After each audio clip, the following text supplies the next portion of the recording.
ডাক্তারদের ধর্ণা শেষ হচ্ছে, কিন্তু আরজিকর কাণ্ডের প্রতিবাদ এখনো চলছে। তার মধ্যে প্রতিবাদের ভাষা মোছার আপ্রাণ চেষ্টা দেখা গেল স্বাস্থ্য ভবন চত্বরে। দিনে দুবার ব্যবহার করো স্টপেজ ক্রিম আর নিজেকে রাখো evergreen Keya Seth aromatherapy stop age cream আর খুঁজে পাও নতুন আমিকে। টানা 11 দিন এই পথেই স্বাস্থ্য ভবনের সামনে ধর্ণা চালিয়েছিলেন জুনিয়র ডাক্তাররা। এই পথ একটা গোটা সমাজের শিরায় ছড়িয়ে দিয়েছে আন্দোলনের ঝাঁজ। এই পথ জুড়ে আঁকা হয়েছিল প্রতিবাদের ভাষা।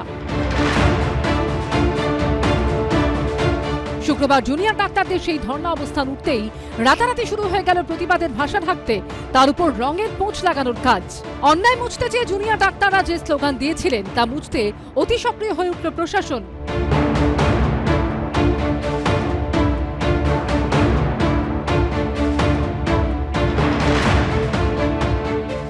মুছে দিয়ে কি আর আন্দোলন মোছা যায়? আন্দোলনের ভাষা, আন্দোলনের বাণী, আন্দোলনের তীব্রতা প্রত্যেকটি মানুষের ভেতরে আছে, সেগুলোকে কেউ মুছতে পারবে না।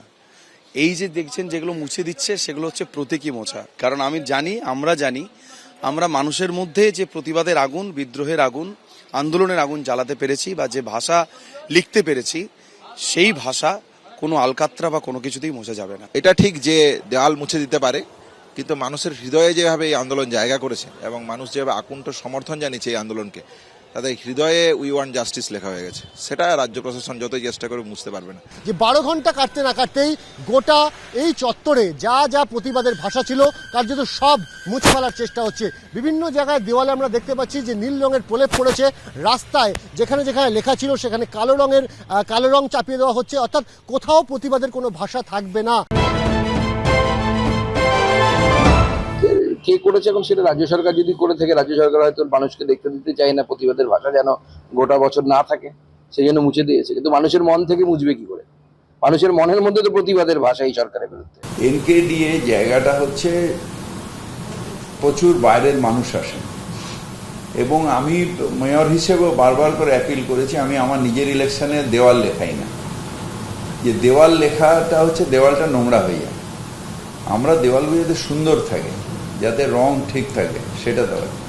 ওনার আন্দোলনের ব্যাপারে আমার কিচ্ছু বলার নেই, কিন্তু আমি একটা অফিসে যাব, সেই জায়গাটা সুন্দর হবে না। আমি একটা এলাকায় যাব, যে এলাকাটা সুন্দর থাকবে না, এটা ঠিক না। আমাদের পরিবেশটাকেও ঠিক রাখতে হবে। গৌরীপ্রসন্ন মজুমদারের কথায় মান্না দে সেই কবে গিয়েছিলেন, হৃদয় লেখো নাম, সে নাম রয়ে যাবে। আন্দোলনকারী জুনিয়র ডাক্তাররাও বলছেন তাদের প্রতিবাদের ভাষা মানুষের মননে গেঁথে গেছে। আলকাতরা আর নতুন রঙের প্রলেপে তা মোছা যাবে না। অনির্বাণ বিশ্বাস ও সন্দীপ সরকারের রিপোর্ট, এবিপি আনন্দ।